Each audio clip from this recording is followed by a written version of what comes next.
Oke, ya. Jadi sesi 3 ini tentang create an impactful brand activation, menciptakan brand activation yang impactful, ya.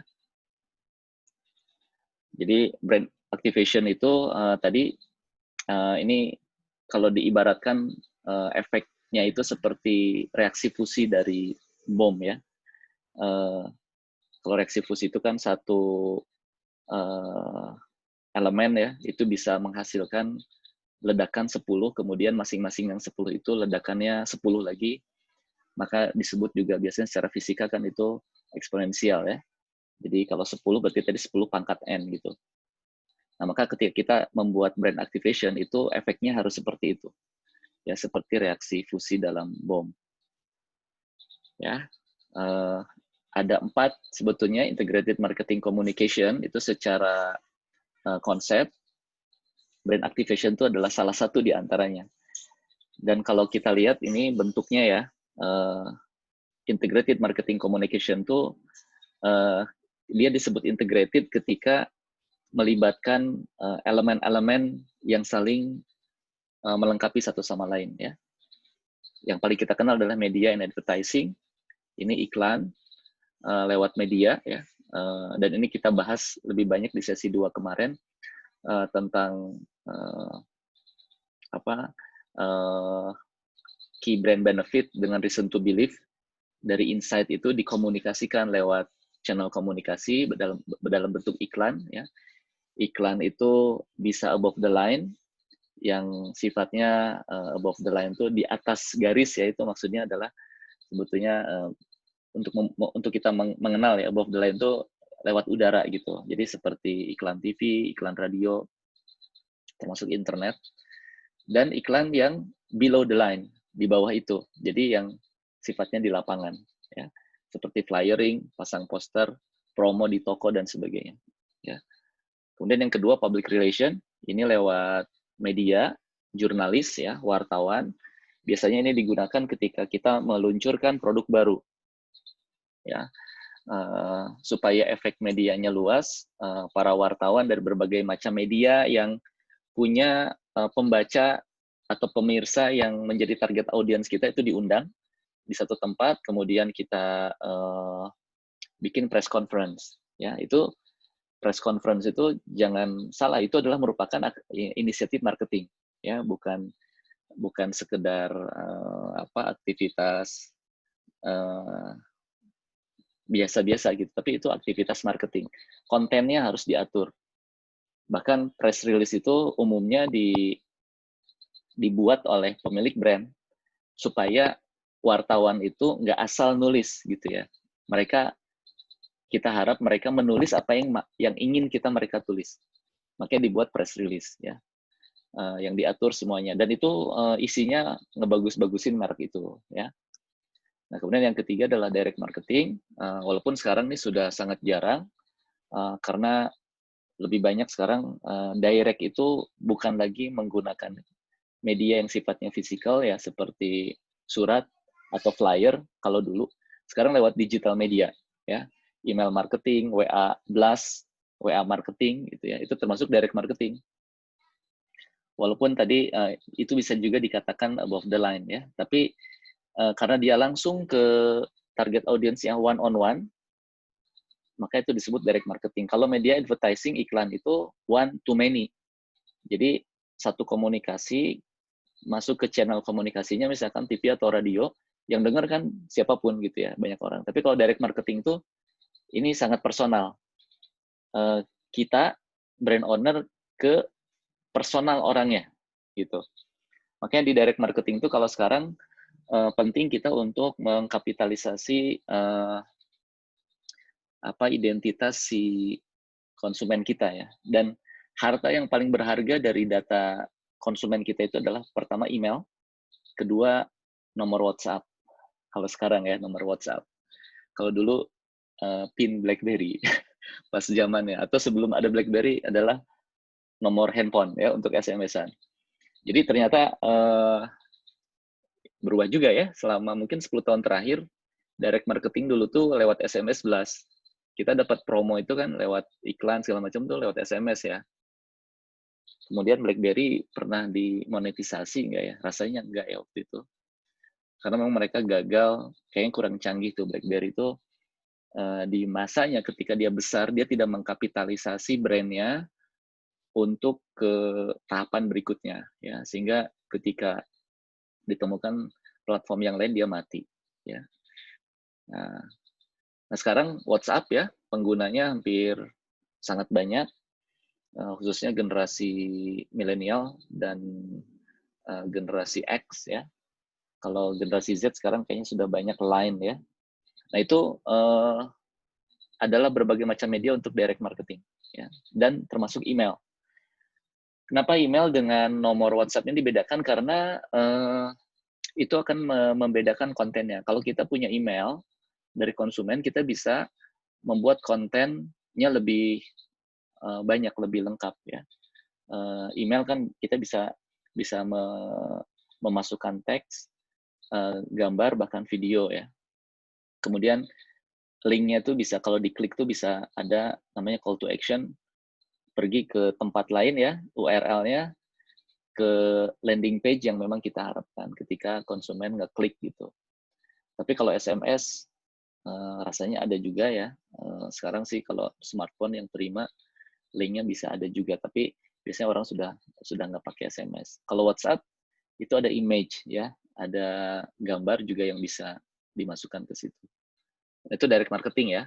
Nah, di sesi 3 ini kita membahas tentang brand activation. Ini fungsinya berbeda dengan yang 3 sebelumnya, karena dia lain sendiri, dia melibatkan multisensorial. Ya, sensori ya, indera, panca indera.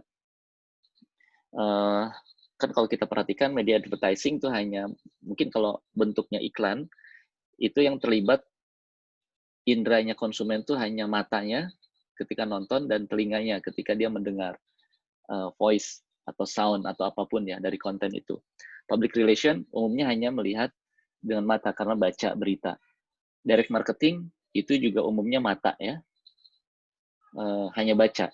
Kecuali di dalam emailnya ada konten video, dia berarti berubah fungsi dengan advertising di sini ya. Nah, kalau brand activation ini melibatkan semua sensori, panca indera dari konsumen. Ya, sehingga dia paling strategis karena melibatkan total experience konsumen terhadap brand. Ya, pengalaman konsumen terhadap merek, dan pengalaman itu melibatkan semua sensorinya. Ya, mengapa ya demikian? Karena ini konsumen tuh akan nempel pesan merek itu ketika mereka mengalami ya. 80% of what they experience. Ya, ini berdasarkan jurnal ilmiah tentang konsumen ya. Dibandingkan dengan dia hanya melihat saja atau mendengar saja, itu cuma 20-30%. Jadi bisa dikatakan iklan TV ataupun iklan di YouTube ya sekarang itu efeknya terhadap ingatan konsumen yang nonton itu nggak lebih dari 50%. Kecuali makanya yang jadi kata kunci kalau iklan itu adalah repetisi, pengulangan. Makin sering diputar, makin sering dilihat, orang makin sering ingat. Kalau cuma sekali, biasanya ya, kalau pasang iklan di TV atau di YouTube dengan budget yang terbatas, itu seperti ngegaramin air laut. Jadi percuma, itu kayak buang-buang duit saja gitu. Makanya kalau investasi iklan tuh jangan nanggung, harus gede sekalian. Kenapa? Karena efektivitasnya ketika konsumen melihat berulang-ulang, sehingga mereka mengingatnya, ya, melihat dan mendengar berulang-ulang. Nah, karena itu ada alternatif lain kalau kita punya budget terbatas, tapi ingin konsumen itu mengingat dengan mendalam terhadap merek kita adalah dengan membuat mereka terlibat. Makanya lewat brand activation. Ya. Jadi istilah lain dari brand activation adalah experiential marketing. Jadi aktivitas marketing yang melibatkan pengalaman konsumen dengan merek tersebut. Ya, dia disebut impactful brand activation ini karena membangun bonding, ya, hubungan yang sangat erat dengan konsumen. Jadi kalau dia mengalami dengan baik brandnya itu, maka ini akan menciptakan loyalitas dari konsumen. Ketika si konsumen itu loyal, maka itu akan menghasilkan rekomendasi. Ya, jadi orang nih karena happy dengan brand tersebut, dia puas, dia loyal, dia sendiri terus-terusan membeli, dia terus-terusan mengkonsumsi gitu ya, memfollow gitu ya semua sosial medianya, dia komen, itu engagement-nya bagus banget, dan dia bahkan merekomendasikan teman-temannya untuk juga beli produk itu. Nah, kalau udah kayak gini tuh ini keren banget ya. Berarti brand itu benar-benar sudah bondingnya sangat baik, membangun loyalitas bahkan rekomendasi. Nah, kelebihannya dibandingkan sama media komunikasi yang lain, dia membuat brand values atau brand essence lebih nyata karena si konsumen benar-benar bisa merasakan bukan hanya mendengar melihat. Dan hubungannya menjadi lebih kuat ya, karena dia terlibat. Dan kemudian kalau ini event, seluruh brand DNA ya, brand properties, brand karakter itu hadir ya, dia menggunakan ya, karena biasanya kalau ada event itu kan dikasih goodie bag ya. Goodie bag itu harus benar-benar mendeliver brand properties, brand karakter. Jadi kalau bikin suatu acara kita ingin brand building, jangan sampai isinya brand orang gitu. Ya, harus brandnya kita yang punya acara. Ya, misalkan ada minuman, makanan, ada notebook segala macam, itu harus full branded yang membangun experience si konsumen, target audience dengan merek tersebut. Ya, jadi hal-hal kecil semacam itu menjadi penting setelah kita memahami tentang brand activation ini. Sehingga dengan demikian efeknya jangka panjang ya, karena orang lebih mengingat lebih lama dengan sesuatu itu dan efeknya eksponensial. Tadi seperti reaksi fusi. Ya, kalau satu menghasilkan 10 konsumen loyal, dia menghasilkan lagi rekomendasi ke 10 yang lain, maka 10 pangkat N. Ya. Berapa level itu yang nanti efeknya. Makanya brand activation itu sekarang dalam konteks marketing digital, ini yang disebut dengan strategi memviralkan konten. Ya. Ini memviralkan konten tuh memang tidak melibatkan semua indera, tapi ini yang diharapkan adalah efek eksponensialnya ya. Karena kalau sudah viral itu memang nggak bisa dicegah ya, bisa sangat masif tersebar. Nah, bagaimana proses brand activation itu? Hanya 3 saja, dan ini yang akan kita bahas, dan ini yang nanti dalam banyak studi kasus kita pelajari, sehingga teman-teman bisa lebih memahami secara lebih mendalam ya. Karena ini sebetulnya brand activation ini bukan konsep, ini lebih ke tataran implementasi ya, karena itu nanti kalau banyak studi kasus yang kita bahas, kita akan makin paham. Ada 3 tahapan yang harus kita penuhi ketika melakukan brand activation. Mengapa 3 tahap? Karena umumnya orang hanya 2 tahap. Ya, kalau kita bikin acara tuh umumnya hanya mengundang, bikin acaranya udah bubar gitu. Dia lupa ada tahap yang ketiga itu amplification. Amplification ini seperti fungsi speaker ya. Kalau kita dengar adzan, ya, itu kan yang kita dengar itu sebetulnya suara yang jauh lebih besar daripada suara muadzinnya di masjid gitu ya. Karena kalau tanpa speaker mungkin dia teriak gitu ya, membacakan atau mengumandangkan azan, paling kedengar cuman 2-3 rumah paling jauh dari lokasi dia mengumandangkan azan. Tapi dengan amplifier ya, dengan speaker, itu se-RW ya, itu bisa dengar sampai 50 rumah, radius 50 rumah. Nah, maka brand activation pun nanti harus demikian. Fase yang paling penting itu adalah yang ketiga. Karena yang datang mungkin ketika dalam brand activation itu hanya sebagian orang, karena pasti dibatasi. Mungkin hanya 1.000 orang paling banyak gitu ya, atau bahkan 100 orang.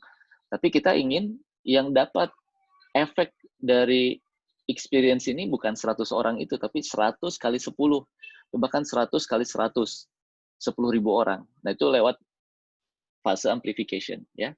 Jadi kalau invitation mengundang, ini membuat konsumen berinteraksi dengan merek, dengan mereka mengalaminya. Kemudian yang ketiga ini adalah mengamplify. Nah, ya. Tugas invitation apa? Kata kuncinya maximizing awareness. Jadi kalau ngundang itu maksimalkan orang tahu gitu. Jadi kalau memang kita mau di fase kedua ini ngundang 100 orang, ya jangan ngasih tahu 100 orang atau ngasih tahu 50 orang. Kalau kita pingin yang hadir 100 orang, ngasih tahu 50 orang, yang datang maksimum 50 orang. Kan begitu. Ya, jadi kita harus memaksimumkan ya orang tahu dan ke right consumersnya, ke target konsumennya. Jadi jangan juga di sini kita berharap misalkan yang hadir adalah para Gen Z ya, anak-anak pelajar SMP, SMA misalkan. Tapi kita kasih tahu ini ke orang-orang tua, kakek, nenek, bapak, ibu yang akan nyambung gitu. Nanti yang datang aki-aki ini di sini, jadi ya nggak ada gunanya kan gitu ya. Jadi kalau di sini yang mau hadir adalah Gen Z, usia pelajar SMP, SMA sebanyak 100 orang, maka yang di-invite adalah 10 kali lipat. Ya. Minimum 3 kali lipat dari yang harusnya hadir di sini. Dan dari target audiens yang ingin mereka hadir gitu ya. Jadi kalau memang yang mau hadir adalah pelajar mahasiswa, ya berarti datangnya ke sekolah sama kampus gitu. Karena yang mau kita undang mereka untuk hadir di fase kedua ini adalah target audiens yang kita harapkan. Maka channel-nya harus tepat ya. Nah, experience ini adalah ini, meaningful experience ya. Jadi ingat, bukan sekedar orang itu mengalami ya, tapi benar-benar meaningful. Makanya harus diperhatikan betul nanti. Ini ada skenario-nya, ada rundown-nya. Termasuk ketika bikin rundown acara itu bukan sekedar teknis mengatur acara, durasi, siapa mengerjakan apa, tidak. Tapi kalau dalam konteks brand activation, ini brand ini mau dimasukin di mana gitu. Makanya biasanya di brand activation itu melibatkan misalkan I.O. ya, itu si pembawa acaranya itu udah di brief duluan sama brand manager. Mbak, nanti tolong bilang ini ya, ketika ini gitu.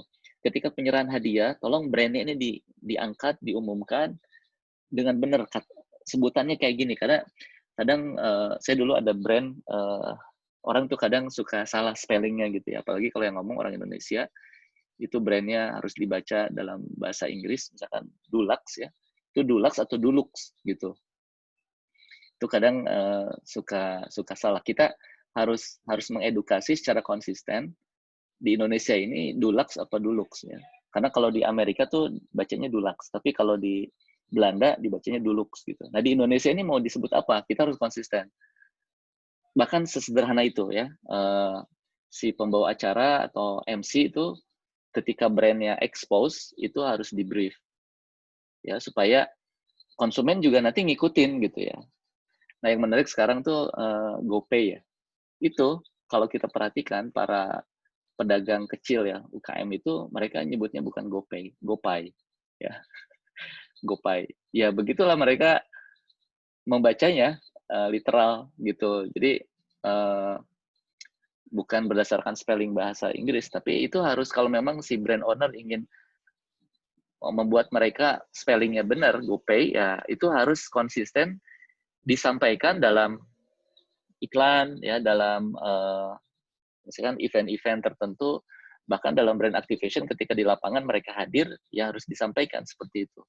Nah, ini termasuk experience ya, karena itu kan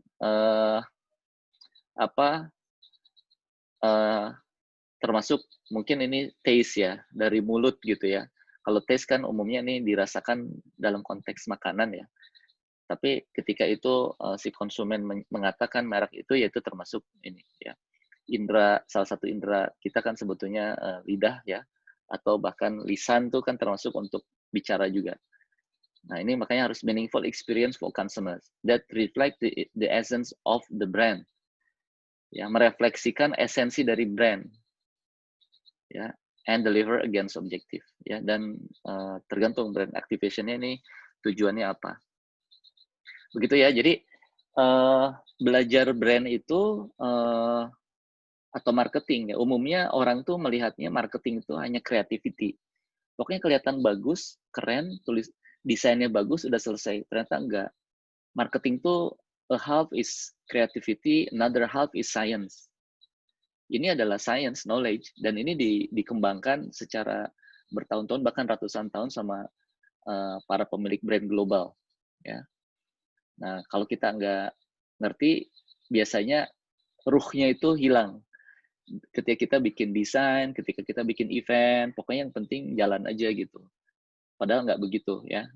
Ini harus meaningful dan merefleksikan essence of the brand. Ya, jadi visual, kreatif visual itu ketika bikin desain, poster atau apapun itu harus sesuai dengan brand DNA-nya atau brand essence-nya. Ya. Nah, dalam konteks brand activation nanti aktivitas fisik ya yang melibatkan panca indera ini juga harus meaningful, gitu ya. Jangan aneh, bahkan nanti malah sebaliknya ya, bukannya konsumen itu happy, bahkan sebaliknya jadi antipati gitu. Dan yang ketiga adalah amplification. Ya, untuk memahami amplification tadi ingat speaker aja ya.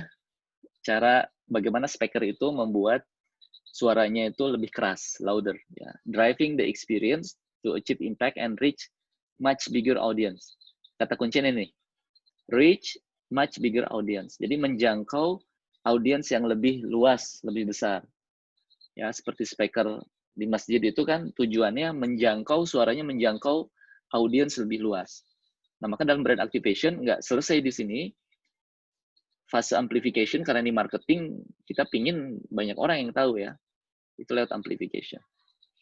Ini sengaja saya agak lama di slide ini karena ini sebetulnya esensi dari ini slide yang paling penting ketika kita ingin melakukan brand activation ya. Jadi mengundang, melibatkan konsumen, kemudian mengamplifikasinya. Oke, ya. Nah, ini secara lebih teknis lagi 3 langkah aktivasi ya. Kalau tadi dalam bahasa Inggris, ini bahasa Indonesianya undang target market yang tepat ya. Target market yang tepat ya. Jadi brand kita ini kan punya segmen, kan STP ya. Pekan lalu kita bahas segmentasi targeting positioning. Jadi yang diundang adalah segmentasinya gitu. Kalau ini acara ibu-ibu jangan undang bapak-bapak gitu. Sebaliknya, kalau ini acaranya anak muda jangan ngundang bapak-bapak, ibu-ibu, kakek nenek. Ngundang target market yang sesuai dengan brandnya gitu ya. Nah, yang kedua adalah ciptakan aktivitas yang melibatkan moment of truth ya, moment of experience dengan brand. Jadi kita kan mengundang itu untuk ke dalam sebuah acara kan ya, sebuah kegiatan. Nah, kegiatannya itu harus berisi rangkaian aktivitas yang nanti itu isinya moment of experience dengan brand. Ya, ingat, moment of experience dengan brand. Bukan sekedar bikin acara terus brandnya bahkan hilang gitu. Itu buang-buang duit ya, buang-buang sumber daya sayang. Dan yang ketiga adalah amplifikasi. Ini efek multiplier ya. Seperti reaksi fusi atau bom atom. Nah, ini yang tadi disampaikan di awal. Sebetulnya ilustrasi bom itu, ledakan bom itu sebetulnya di fase amplifikasi, di fase ketiga dari brand activation. Ya. Jadi ini yang membedakan ya. Umumnya orang itu kalau bikin acara untuk brandnya, untuk organisasinya, kepanitiaan atau apapun, dia hanya di 2 fase aja ya. Yang 3 ini jarang. Kecuali memang acara itu tidak ingin dipublikasikan gitu ya. Acara tertutup atau acara internal ya, memang yang ketiga ini nggak perlu. Tapi kalau dalam membangun brand kan dia inginnya semua orang tahu gitu, maka fase ini penting. Yang ketiga. Ya, ini lebih detailnya. Dari yang pertama ya. Jadi ketika kita mau bikin brand activation, itu harus mulai dari namanya brand issue. Masalah brand. Atau brand objektif. Kalau misalkan brandnya nggak punya masalah, ya udah tujuan brand berikutnya apa gitu. Jadi membangun brand itu seperti ngurus anak ya, ngurus anak kecil gitu. Ngurus anak tuh kan dia bisa jadi sakit ya, demam ada keluhan-keluhan, maka kita selesaikan kan keluhan itu, sakit itu dengan cara diobati sendiri atau diobati ke dokter. Atau kalau dia sehat, nggak ada masalah, kan nggak kita biarin juga anak itu. Kita pingin dia berkembang kan, misalkan dilesin, dia ikut training itu, ini segala macam. Jadi brand pun demikian. Kalau kita sebagai pemilik brand ingin brand itu besar, ya harus diapa-apain brand itu. Ya, bisa jadi ada masalah, kemudian diselesaikan dengan brand activation, atau nggak ada masalah, dia dibesarkan ke level berikutnya. Kemudian yang kedua, dari brand isu atau objektif itu, kita harus merumuskan big idea-nya apa. Ya, jadi apa yang akan kita lakukan lewat aktivasi itu. Nah, idenya itu harus berasal dari consumer insight. Nah, jadi insight itu fundamental untuk seluruh aktivitas brand ya, mulai dari strategik sampai teknis. Karena itu di workshop fundamental brand management ini kita dedikasikan satu sesi khusus untuk membahas consumer insight. Karena kalau kita nggak bisa, tidak memiliki kemampuan untuk mengenerate consumer insight, ini nggak akan kemana-mana nanti jadinya. Karena consumer insight itu, dari situ kita bisa merumuskan komunikasi, dan dari situ juga kita menggunakannya untuk brand aktivasi ini. Ya. Kemudian big idea itu harus beda, unik, stand out, ya, supaya dapat perhatian dari target audience yang kita undang. Kemudian engaging, ya, si konsumen yang diundang tuh ikut terlibat, nggak dicuekin gitu ya, dan memorable, sulit dilupakan. Nah, kemudian baru dieksekusi ya, lewat 3 fase ini, invitation, experience, amplification. Ya. Ini ya, 3 hal ini. Nah, supaya mudah, kita merumuskan rencana brand activation ini, enaknya itu ada template ya yang kita isi, karena itu akan memaksa kita untuk secara terstruktur dan sistematis merumuskan tahapan-tahapannya ya, karena kalau tidak demikian biasanya bisa liar gitu ya, bisa kemana-mana, jadinya salah gitu. Nah, karena itu ada activation brief namanya. Ya, activation brief itu ini, ada brand isunya apa, identifikasi masalahnya apa yang ingin diselesaikan atau disampaikan. Kemudian yang kedua, tujuannya apa? Activation itu ya, aktivasi ini apa yang dia akan lakukan sehingga mencapai brand objektif itu, atau apa kebiasaan konsumen yang diubah, yang ingin diubah dari yang sebelumnya dengan setelah nanti aktivasi. Target audiens ini adalah merupakan target konsumen ya, dan insight ya. Nah, ini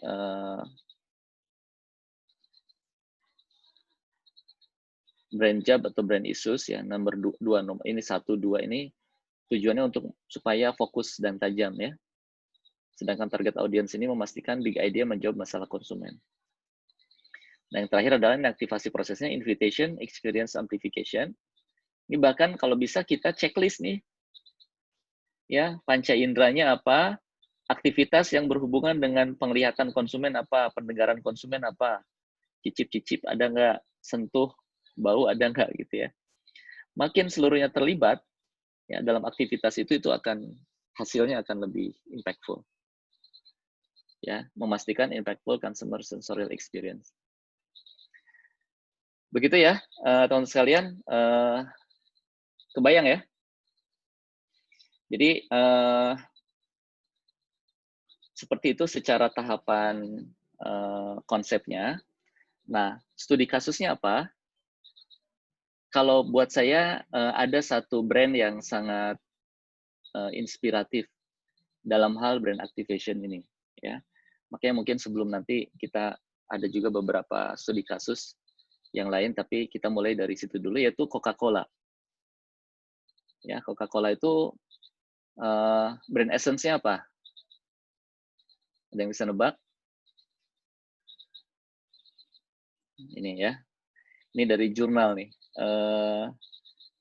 Saya ambil ya jurnal, tapi orang yang nulis jurnal ini dia ngambil dari Brand Manager's Guide ya.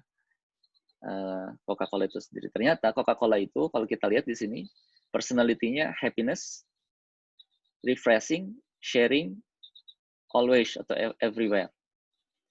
Jadi kalau Coca-Cola ini mau bikin aktivasi ya, melibatkan sensorialnya konsumen, itu dia harus efeknya itu atau ambience-nya ya, look and feel-nya berisi dari elemen-elemen ini. Bikin happy, ada proses sharing ya, berbagi, refreshing, orang seger, kemudian dimanapun ya.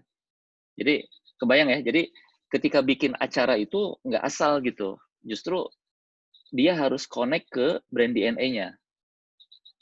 Nah, brand DNA-nya apa? Barulah kita pikirkan gimana cara kreatif untuk supaya item-item ini semua terdeliver, tersampaikan ke konsumen. Ya, otomatis kalau yang lain-lainnya yang fisiknya ya kayak logo, kemudian warna merah, itu ya anak-anak muda gitu ya. Jadi Coca-Cola ini tidak pernah mengkampanyekan kepada aki-aki nenek-nenek ya. Karena buat mereka nggak bagus juga minum carbonated soft drink kan. Ini hanya untuk anak-anak muda gitu. Makanya nanti aktivitasnya jangan ke panti jompo ya, pasti ke tempatnya anak-anak muda gitu. Nah, salah satu bentuk aktivasi yang pernah dibuat oleh Coca-Cola dan itu sangat menginspirasi dan itu memenuhi semua konsep tentang brand activation, yaitu invitation, mengundang, experience, aktivasinya, dan amplifikasinya, itu adalah campaign yang namanya happiness truck, truk kebahagiaan. Ya, pernah dengar? Ya, atau pernah lihat? Atau pernah lihat iklannya di TV ya? Nih, kita lihat ya.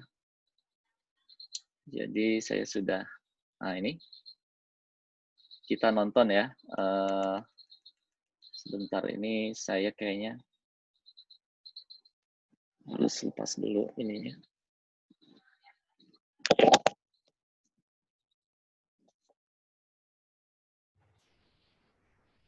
Halo, ya kita lihat ya bagaimana brand activation-nya Coca-Cola melalui happiness truck. Nanti teman-teman bisa lihat mana fase invitation, mana fase experience, sama amplification ya dari sini. Dan apakah brand essence dari Coca-Cola tadi yang sharing, happiness, ya, refreshing, dan everywhere itu benar-benar terasa di sini. Ya, ini sekitar 2 menit kita nonton dulu.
Oke,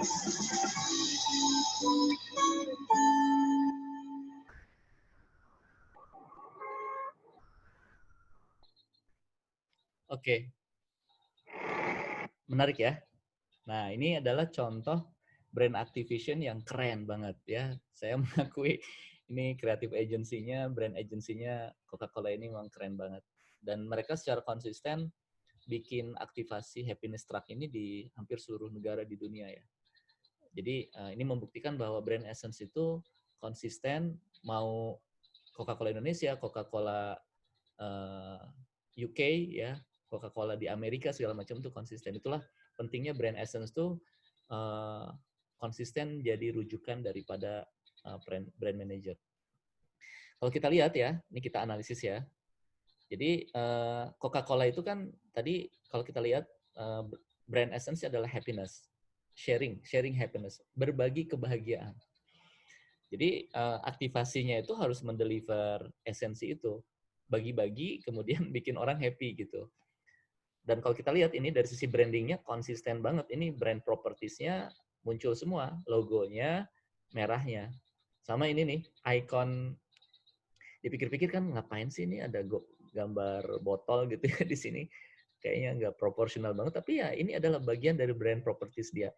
Kita tuh dengan mudah kalau lihat botol ini tuh, ini kan trademark. Dia sudah registered, dipatenkan ini milik, bentuk kayak gini tuh milik Coca-Cola. Sampai sebegitunya dia. Nah, ini kelihatan brand propertiesnya konsisten, jadi nggak mungkin dia bikin activation, tapi truknya misalkan truk pasir warna kuning, masih ada logonya LS berapa tuh ya, yang ankle double itu. Sampai lihat nih, pelek-peleknya semua diwarnain merah. Termasuk lihat ini, supirnya juga, ini bukan baju partai politik ya, ini sampai supirnya baju merah juga. Ya, nggak tahu untuk giginya atau ya, rambutnya merah nggak nih ya. Tapi ini menunjukkan brand properties itu konsisten di deliver sama brand ini gitu ya. Jadi kalau kita nanti bikin acara harus kayak gitu ya. Nih, Coca-Cola Truck keliling kota. Nih, kita perhatikan dia invitation-nya ini nggak pakai halo-halo. Ya. Yang menarik adalah dia hanya menuliskan di belakang truknya itu tulisan tekan. Kalau di luar negeri push ya. Jadi ketika dia berhenti, orang kan ini bagian dari invitation ya.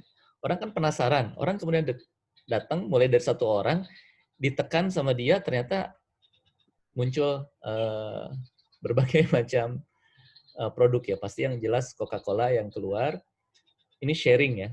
Dan orang kan kalau dikasih itu sebetulnya seneng gitu. Ya, jadi siapapun lah kalau dikasih sesuatu yang berharga ya, atau bahkan yang biasa-biasa pun, tapi gratis tuh seneng banget.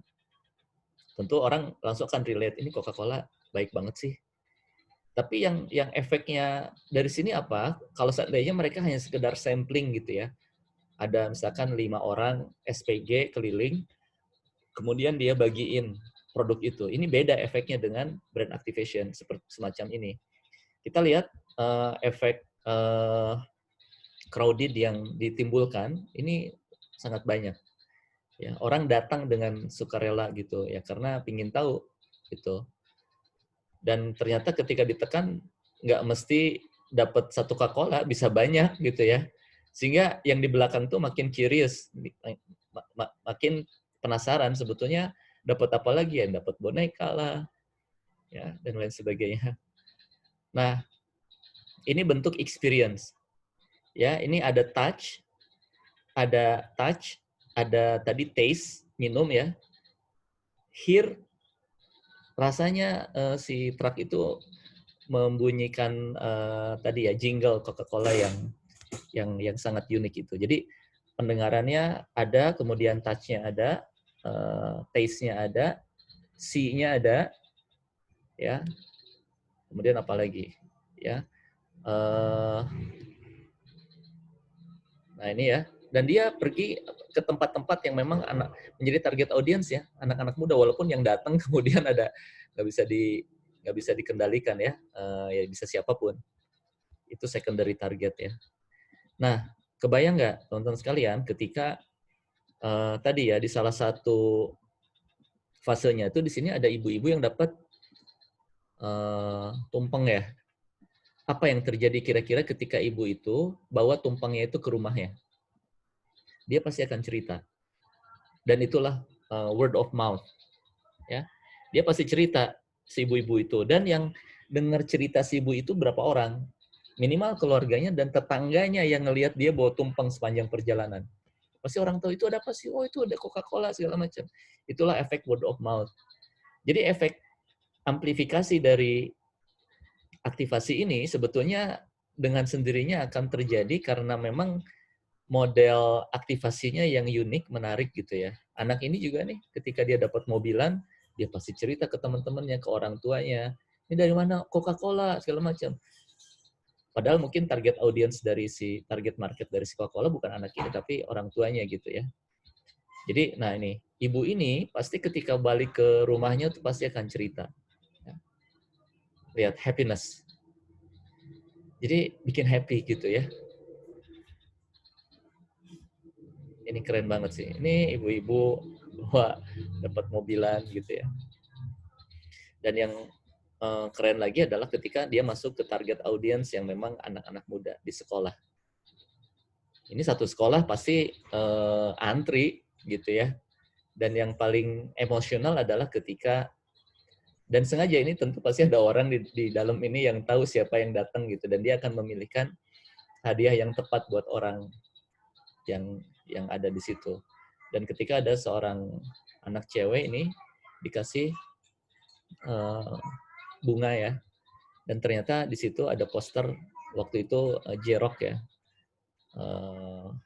ini boy band ya yang lagi hits waktu itu, dan ternyata artisnya datang. Kebayang nggak? Ini akan viral. Kalau mungkin dulu media sosial belum ada ya. Kalau sekarang tuh pasti wah, ini efek amplifikasinya adalah seluruh anak sekolah itu. Jadi kalau di sini anak sekolah ini ada 500 orang, satu orang punya follower 100, maka 500 kali 100, 50.000 views. Ya, itulah amplifikasi. Ya. Jadi yang datang mungkin hanya 500 orang di sekolah ini, tapi efek amplifikasinya bisa 100 kali lipat. Dan kenapa ini di videoin oleh si Coca-Cola? Karena ini akan menjadi konten berikutnya. Mereka bikin iklan. Jadi kan ada iklannya tuh di TV ya. Padahal kalau dipikir-pikir ya, ini tuh cuman di 9 titik Jakarta. Tapi dia iklanin nasional. Kenapa? Karena dia berharap orang dari Papua, dari Sumatera, dari Sulawesi ketika lihat iklan ini, dia dapat efek dari aktivasi ini. Ya seperti halnya mungkin tadi teman-teman pas nonton juga terlibat gitu ya, emosinya gitu ya, agak senyum dan lain sebagainya. Itulah brand amplification. Jadi nggak berhenti di acaranya gitu. Maka karena itu saya selalu bilang ke teman-teman yang bikin event, bikin acara, jangan lupa direkam. Ya di videoin. Zoom call, Zoom webinar atau apapun direkam, karena yang hadir misalkan cuman 50 orang, 100 orang. Tapi kalau kita rekam, kemudian kita amplifikasi di channel brand kita, ya, itu yang nonton bisa lebih dari itu, ya. Begitu ya. Ini salah satu contoh yang sangat relevan dan keren menurut saya terkait dengan brand activation.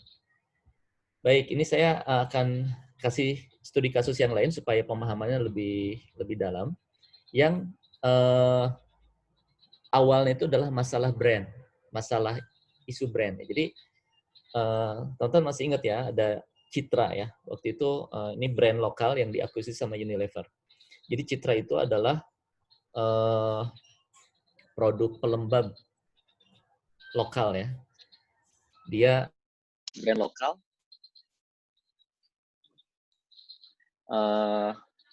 Kemudian diakuisisi sama Unilever, dan kalau Unilever kan mau akuisisi satu merek itu pasti digedein sama dia.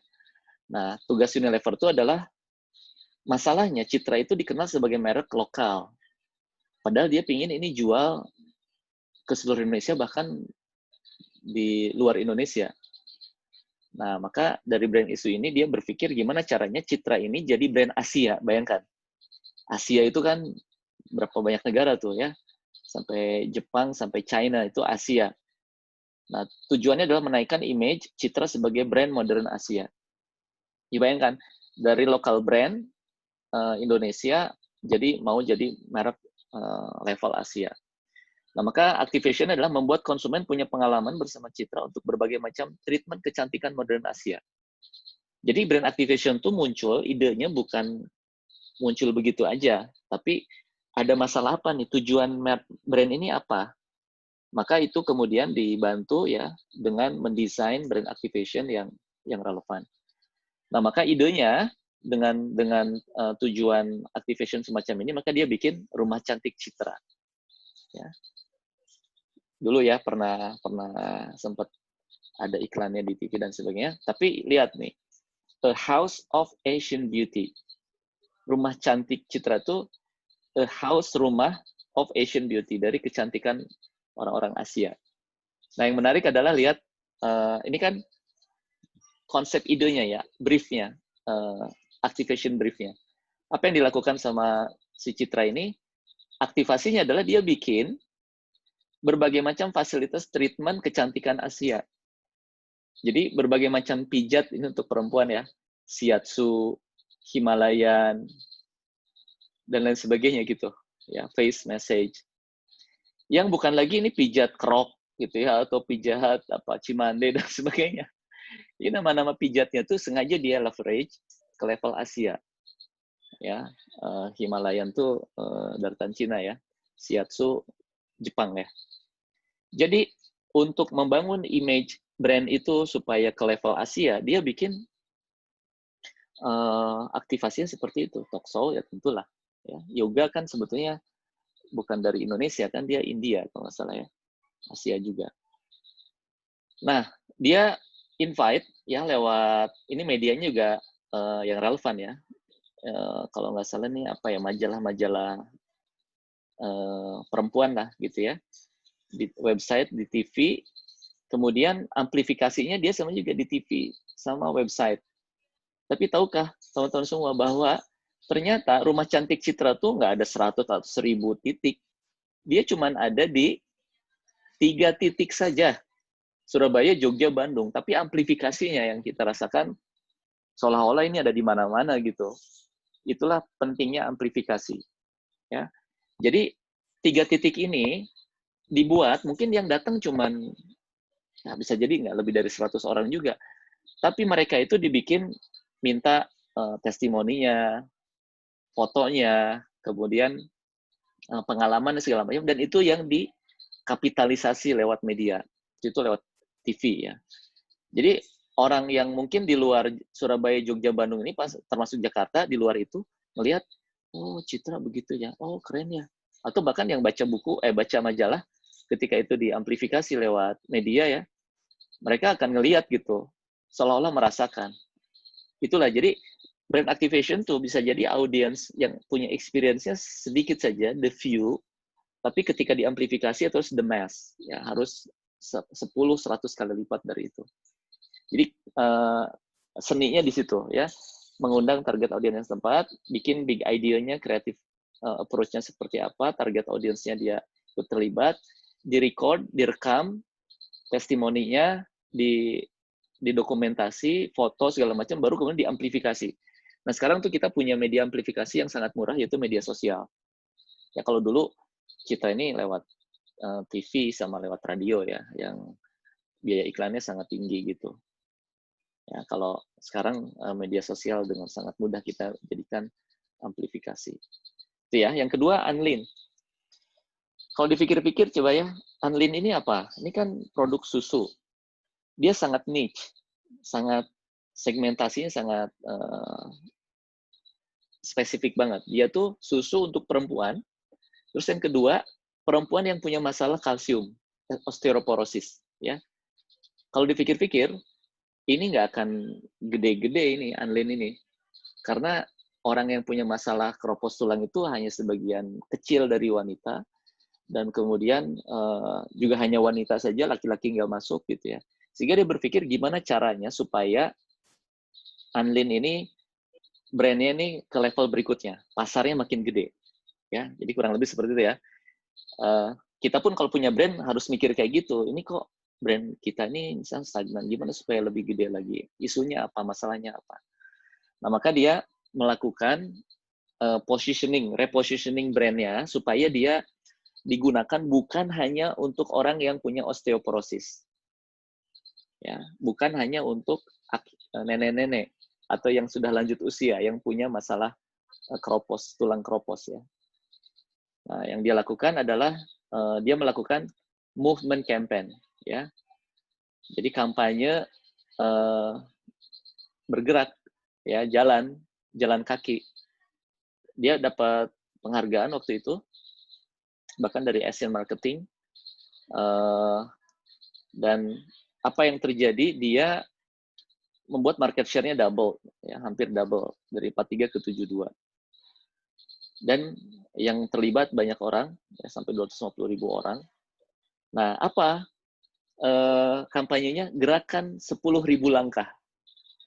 Jadi sebetulnya ini kampanye yang ya siapapun relevan gitu ya. Ayo perbanyak jalan kaki.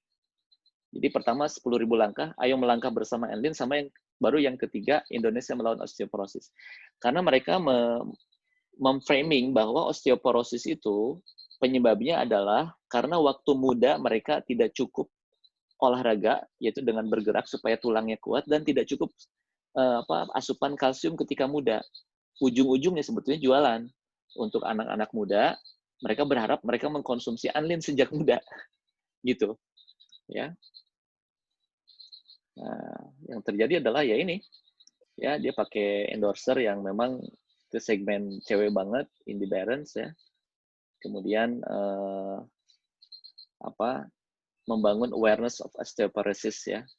Kemudian lihat nih, ya, experience-nya apa?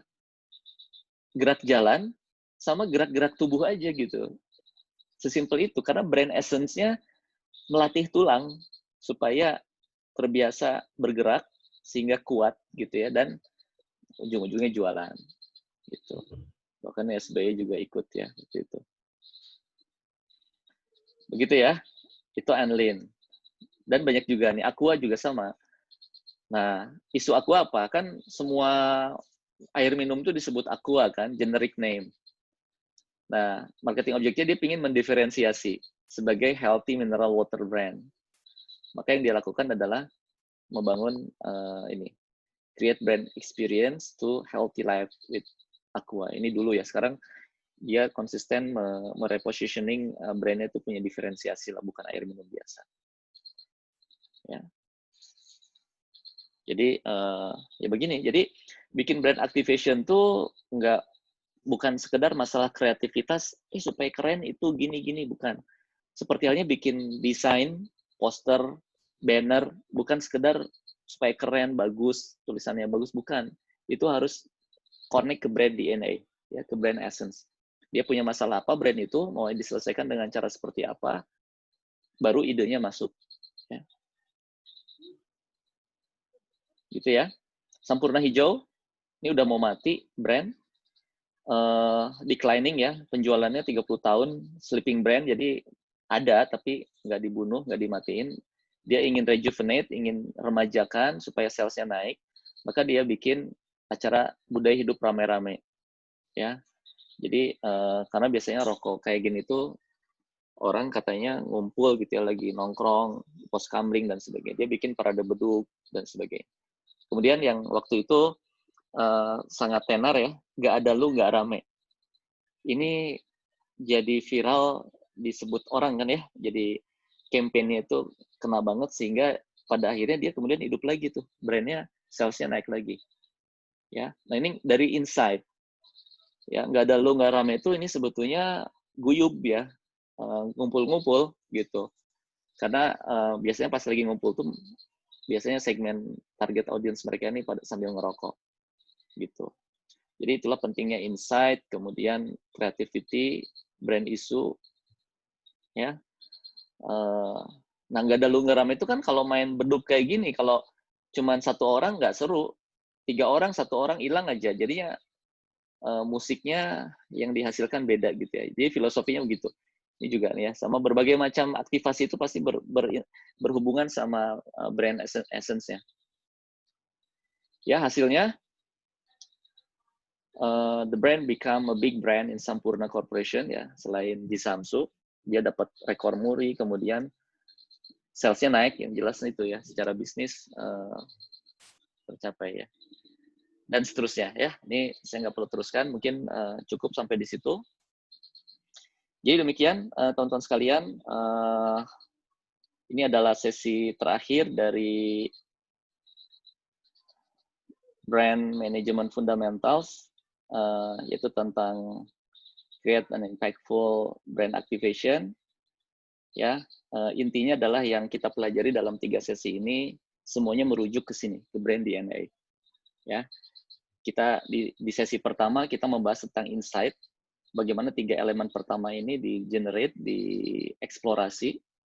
Ya, kemudian di sesi kedua kita membahas tentang elemen-elemen komunikasi yang penting ada berdasarkan insight yang ada. Ya, kemudian juga pentingnya segmentasi, targeting, dan positioning. Dan sesi ketiga ini tentang brand essence yang melingkupi semua, yaitu salah satu elemen komunikasi brand yang sangat strategik, yaitu brand activation. Karena 80% dari konsumen itu akan mengingat brand ketika dia terlibat dengan brand itu lewat brand activation yang elemennya adalah invitation, mengundang, activation, atau experience, melibatkan konsumen dengan multisensorial mereka dengan brand, dan yang fase ketiga adalah amplifikasi ya. Gimana menjangkau lebih luas dari target audience dari proses aktivasi itu. Demikian ya yang bisa disampaikan, mudah-mudahan bermanfaat.